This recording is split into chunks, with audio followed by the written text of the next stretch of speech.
مسلمانانو ورونو، الله موږ او تاسو له زندگی را کړې ده. مختصر وخت د انسان په دې دنیا کې او په دې لږ شانتي ژوند او زندګۍ باندې الله او رب راضي کول دي. که رب راضي کېږي زموږ نه په عباداتو سره، که رب راضي کېږي زموږ نه په صدقات او خیراتو سره، او که رب راضي کېږي زموږ نه په معاملات او په اخلاقو سره، بس هر مسلمان کوشش دله دا پکار دی چې هغه لار او هغه پهلو اختیار کی چې کم کار او عمل او کم لار د رب د رضا دپاره وي، او چې کم یو عمل او کم لار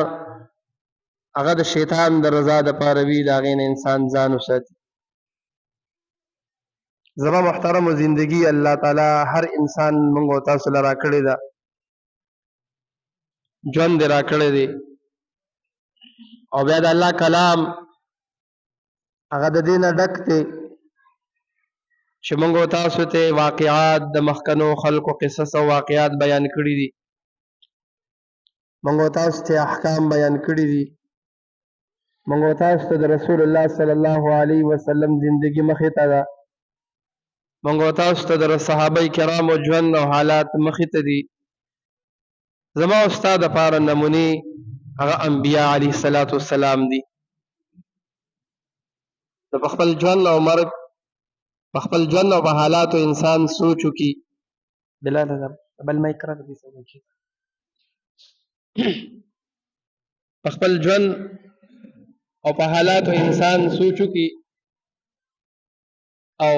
آخرت له تیاری کول دي.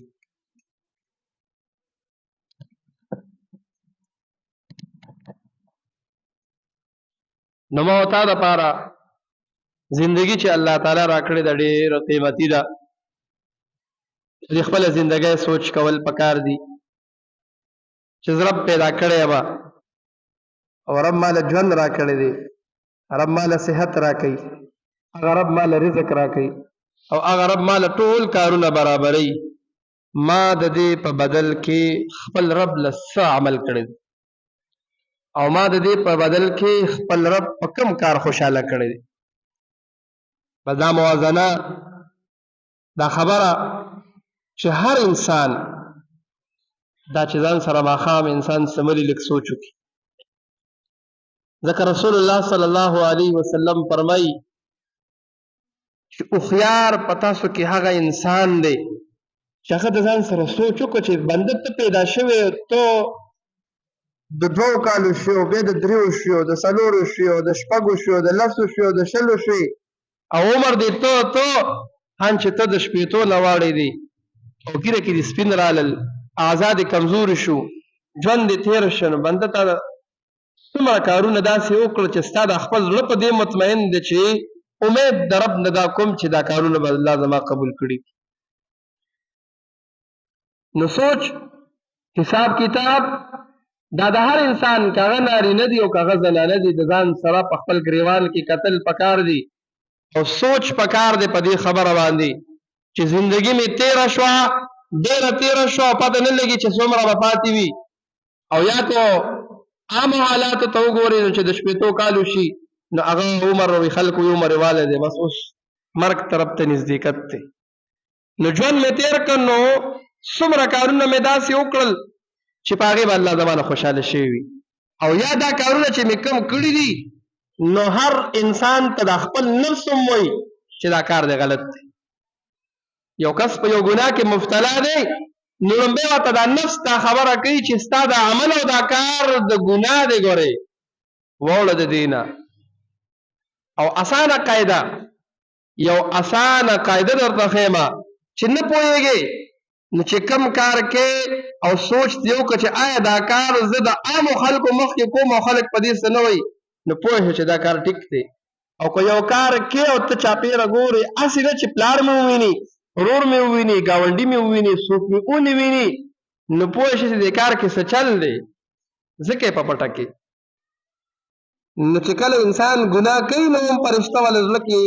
خبره واچي مکه ودا غلطي ده مکه ودا او شیطان وته یوکا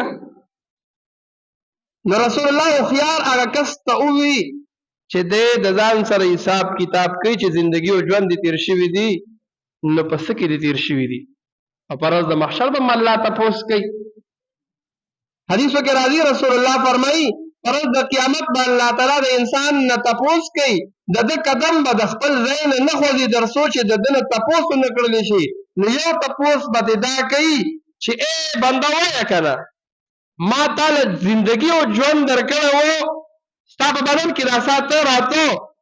نو ژوند دې پس کې تیر کړل دي زندگی دې پس کې زړه کړل ژوند دې سن تیر کو بل تاسو الله کې ځواني دې پس کې زړه کړل نو ما وتا هر بنده لک سوچ په دې خبره پکار دی چې الله ژوند او زندگی را کړې و زما زندگی او زما ځواني دا په دین کې زړه شولا او که زما زندگی او زما ځواني دا د ګناه ولا عملونو کې او دا په دنیا په ګټلو کې او دا غرانګي چې دنه په حلال په حرامو کې زما مفتنا او په دې کې ما زړه کړل لک سوچ په دې خبره باندې هر انسان لا پکار دی چې ځواني او ژوند دا مې پس کې زړه کړو د دنیا په ګټلو کې د خواهشاتو کو پورا کولو کې د له لعب کې زړه خوشالولو کې پلان خوشالولو کې اگر که د دې په مقابله کې چې د نو چمغاون زمانه چې د خوشاله شي او الله زخه پکم د پرز د محشر زما ہوتا د هر انسان د الله په دربار کې به پیشي وي نو الله به تپوس کوي بندوایا ځواني دې پس کې زړه کړلا اے بندوایا عمر دې سکه تیر کو مشغله دې سوا نو کوم انسان پیجندلی وی واخزار پیجندلی وی او په هر عمل کې د الله رضا لټولې وی او د جایز او د ناجایز تمیز کړی نو هغه خو به جواب ورکړي چې یا الله ستاسو رضا په کارونو کې مې زړه کړله ستاسو خوشالولې ستاسو والا کارونه مې کول او چې کوم انسان په داسې حالاتو کې وي او په داسې ژوندۍ تیری چې هغه د دین نه لري وي نو تبرز د قیامت به دې څه جواب ورکړي او بل تاسو ته الله تعالی کوي اے بندوای کړه مال دې څنګه ګټلې وو دغه دا ګټه وټه دا د هر انسان سره تړلې خبره ده چې هر انسان دنیا کې پیدا شوی دی نو خامخا مزدوري به کوي پیسې به راوړي د پشا باندې د پلار وي د دروړه وي د بچي وي ښځه وي هغه ضرورتونه به پوره کوي نو بنده ته تپوس به پرز د قیامت الله تعالی کوي بندوایا کړه څنګه دې ګټلې وو نو چې د کوم انسان هغه مزدوري د کوم انسان ګټه وټه د کوم انسان تجارت د کوم انسان ملازمت او پیسې ګټل په داسې طریقه وي چې هغه د شریعت نه بهر وي څه جواب ورکړي جواب ورکو لدی وجه شریعت تا ته حدود یې تا ته د جایز او د ناجایز تمیز هم کړی دی تا ته ویلي دي دا دیانت ته دا اخلاص ته دا امانت ته دا خیانت ته دا کوا دا مکوا دا ټول جایز لارې د ته هم بیان کړي دي او ناجایز لارې د ته هم بیان کړي چې په دې لاره باندې مزه چونکه د مال د ګټلو دا ذریعہ د هر انسان سره یو نسبت لري نو د هر مسلمان حق جوړیږي چې د سوچ په دې خبره کوي او لږ د خپل کار ته خپل آمدنۍ باندې سوچ کوي چې زما په آمدنۍ کې چرته حرام نوړی رادن نشي او د یو نوړی اثر به بیا زما او زما د بچو په عمل کې وي د هغې په بدن کې به وي چې هغې به ګناه طرف ته مبتلا کیږي او دویم نمبر فرض د محشر چې الله تعالی به د انسانان ځان ته ودري او تپوس پتې کوي بنده وایه که نه دنیا کې مې تاله مال درکړی و نو حاصل دې کو په جایز طریقه باندې مال دې وګټو تا مزدوري وکړه تا د ځان نه خولې وبایلې خو ای بنده اوس راته دا ووایه چې مال دې لګولی کم ځای کې مال دې په کم ځای کې لګولی و نو که کوم انسان مال په خپل ځان لګولی وي په خپلو بچو یې لګولی وي په خپل کورواله یې لګولی وي د الله په لارې لګولی وي په مسجد یې لګولی وي په مدرسه یې لګولی وي مسکینانو غریبانانو یې ورکړی وي نو د هغه سره خو به ثبوت وي چې یا الله دا ما باندې حقوق وو ستا په نوم نه ورکړی دی په ځان یې هم لګولی دی خو چې د چا یوه روپۍ هم په داسې ځای کې لګېدلي وي چې هغه بې ځایه وي هغه په فضولیاتو کې وي، هغه په داسې ځای کې استعمال شوي وي چې د هغې ده ته سره فایده نه ده راغلې، د ګناه په ځای کې د پیسې لګولې دي، نو په ورځ د محشر به بیا دی ولاړ وي، الله به ورته وي ولې دې داسې کړي. نن موږ تاسو وګورو څومره بعضې پیسې څومره موږ په داسې ځای کې لګو چې ګناه وي، او بیا بالخصوص موږ هر وخت وایو چې ګورې په خپلو پروګرامونو کې په ډزو پیسې مه لګوئ. ولې دا یو کلټوس داسې خیراتي خو نه راځي، داسې دې څه کور خو نه جوړوي چې ولږه اور یې بل کړی دی او سکروټ کا پاتې شوې ده، نو بس دا به تماچه کې کېږي نو وابېلوځئ، بلکې دا په پیسو راځي. یوه روپۍ دا ټول چې دی نو دا تا سره به الله حساب کتاب کوي او تا ګولۍ په بره والوځولې، څه چلو شو ډزو دې وشوې، هېڅ څه میلاو شو تا ته، او خدای مکه دا ګولۍ په بل چا راپرېوتله او هغه د دې د وجې لاړه د دنیا نه، د هغې به الله له څه جواب ورکړي. د خپل مال غلط استعمال مه کوئ. او دا موږ ته یو بس یو دغه ښکاري، خوشحالي په دې کې ښکاري که د چا په واده کې ډزې وشولې نو که دا واده دی او که د چا ونه کړې نو هغه د سره واده نه دی، یا د چا پروګرام دی که هغې کې مثال ګانې بجانې وشوې او مطلب پروګرامونه پکې وشو او پیسې نوستل پکې وشو نو دا واده وشو او د ده نوم وشو او که د چا هغې کې ونه شو نو هغه هغه ناوې نه ده. زموږ غلط رسم دی. د دې چې لږ سوچ کوه، هر مشر له هر نګران نه د کور نه پکار دي. او مخکې مې څو پیرې ویلې دي چې داسې جوړېږي چې داسې او دا چمګاول هلکان راجمع کېږي او کوي دا پروګرامونه، نو مه کوئ چاته وینا ضروري خو نه ده که نه. د رسول الله صلی الله علیه وسلم په زمانه کې ودونه شوي دي، په کجورو باندې هم کړي دي. خیرات کول خو لازمي نه دی، چمګاول راجمع کول خو لازمي نه دي. ته د خپل خوشحاله زوی ته واده وکړه او ناوې وله راوله، خبره ختمه ده. خو چې تا خپل خپلوان هم راجمع کړل او هغه بیا داسې حرکتونه وکړي چې چمګاول کې تا وشرموي، د داسې نه راوستو نه راوسته ښه دي. او بیا بالخصوص په دې جنجونو کې موږ او تاسو ځو او ګاډي ډک شي په لاره باندې ټول خلک ویني، سوزکي به روان وي او ډاکسنې به روان وي او بلینکوچې به روان وي او یوه ښځه مخ نه پټوي، ته به وایه چې دا کور ناسته ده. نو موږ که دا نه شو کولی نو کم از کم دومره خو کولی شو چې د خپلې ښځې دې ودون ته نه پرېږدو. بس چې موږ مجبور یو چې خامخا به ځو، دی به بوځو، نو هر نارینه نه پکار دی چې دا خپله ښځه کور کښېني چې جنګ د ضرورت نشته، دې ځای کې کښېنه، ډوډۍ چې کله راوړي ورکړه به ورشي. او دا حالت هغه نه وه چې څه کېږي په لاره باندې او دا موټرسایکلو والا دا موږ او تاسو په خپله جوړ کړو دا ماحولونه، نو د دې مال به هم الله تعالی حساب کتاب کوي. خبره مې دا کوله چې کمې پیسې په غلط ځای کې استعمال شوې نو په ورځ د قیامت به د یوې روپۍ الله له جواب ورکوي چې دا پیسې مې په څه کې استعمال کړي. او درېیم څلورم تپوس به الله کوي چې په خپل علم دې څومره عمل کړی. نن موږ او تاسو ته د هر څه پته نه ده، پوره عالمان نه یو، نو دا چې کوم موږ ګناهونه کوو یا موږ پاک پلید نه پېژنو، مثال یا جایز دي ناجایز دي، دا ټول خلک پېژني، یا په دې موږ ته پته ده چې مونځ فرض دی، هر سړی پېژني بالغ شوی دی، نارینه شو که زنانه شو، څومره موږ چې د لمونځونه نه کوو، یو مونځ نه دوه مونځه نه بلکې سره ځونه. او یا به دا وایو چې دا د جمعې شپې دي، دا د جمعې شپې دي او دې کې هغه خلک په ملاسته ستړي شي او خپلو جوماتونو ته سهار کې وګورو، ولې زمونږ دا محله ده د 200 ده، چېرته لاړه دا خلک، ولې نه پاسي،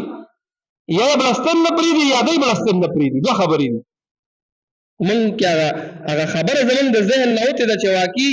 زه مونځ نه پاسم، نه زه په دې عالم یم چې زه خو مسلمان یم او دا مونځ الله تعالی په ما فرض کړی دی، ولې نه کومه د شیطان نه اورمه، ولې نه کومه.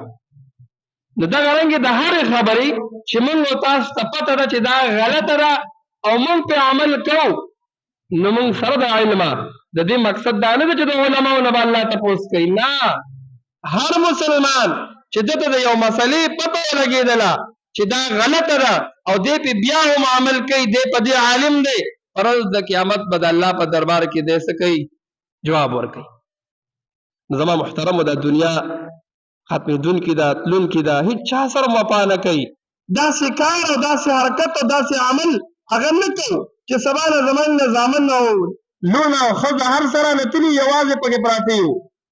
موږ وایي دی به خوشحاله شي او د هغوی د لاسه موږ د جهنم کندې ته پرېوځو نو نه داسې عمل او داسې کار به کوو چې نور خلک ته هر څه کوي خو چې کم از کم موږ هم د جهنم د اور نه بچو وردن نه شو ور یاد ساتئ د الله چې د قیامت ورځ پیدا کړې ده او قیامت به وي دا زموږ عقیده ده ولې بعضې خلک منکر وو د آخرت نه بعضې خلک د دوباره ژوند نه منکر وو ژوند من نشته دنیا دا مزیدي دلته وکړه بیا څه پته لګي نو الله تعالی وایي خبره خو داسې نه ده دا د کافرو ذهن کې دا خبره راځي دا هغوی خبره ده چې هغوی وایي دوباره ژوند نشته مسلمان په دې امید دی چې الله به مال دا زه چې ځان کړومه په دې یخنۍ کې پاسمه او دې مونځ لږمه یا نور اعمال کومه زما پکې تاوان هم کېږي خو کومې نو د هغه دا امید دي چې دا زه کم ځان کړومه نو په دې به الله مال اجر او ثواب راکړي یا که زړه نه غواړي او موږ قرآن راواخلو د الله دا کتاب وایو ټایم هم وله وباسو نو زړه نه غواړي خو امید د دې خبرې وي چې زه کم یو الف وام نو الله زما په علامه النامه کې چې دونه څه کې اجر او ثواب او نیکۍ وي نو په دغه امید د مسلمان عقیده دا ده چې الله به قیامت راولي او حساب کتاب به یو بدلې به راکوي او رسول الله صلی الله علیه وسلم فرمایل وی څوک چې د الله تعالی سره د ملاقات څوک چې د الله تعالی سره د ملاقات امید ساتي خوښۍ ده غواړي ده چې زه د الله سره ملاقات وکړم نو الله هم دا غواړي چې زه د سره ملاقات وکړم نو بی بی عائشہ رضی الله عنها فرمایي یا رسول الله خو ناممکنه ده ولې وجه دا ده چې په منځ کې مرګ حایل دی هیڅوک دا نه غواړي الله سره به ملاقات هله کېږي چې مرګ راشي نو د مرګ نه مخکې خو الله سره ملاقات نه کېږي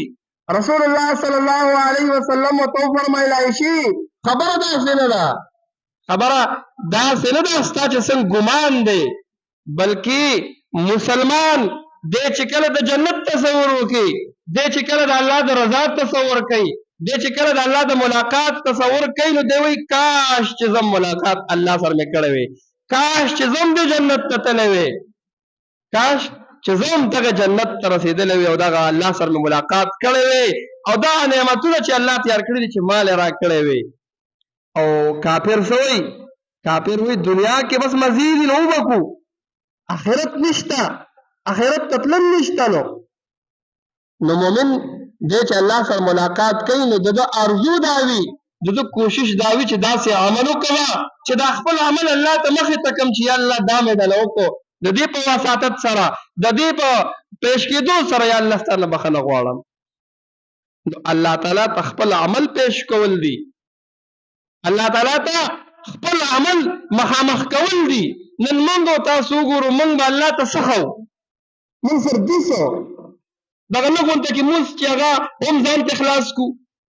یا نور داسې اعمال چې صرف د دې لپاره کو دنیا ملاویږي نو کو به که دنیا نه ملاویږي نو هغه به نه کو نو موږ فردي څه چې الله ته مخامخ کو ور یاد ساتئ د آخرت ګټه ډېره ګرانه ده داسې اسانه نه ده ځکه الله وایي فمن یعمل مثقال ذرة خیرا یره ومن یعمل مثقال ذرة شرا یره یاد ساتئ د آخرت کې ګوره د ذره ذره حساب وګوره کومه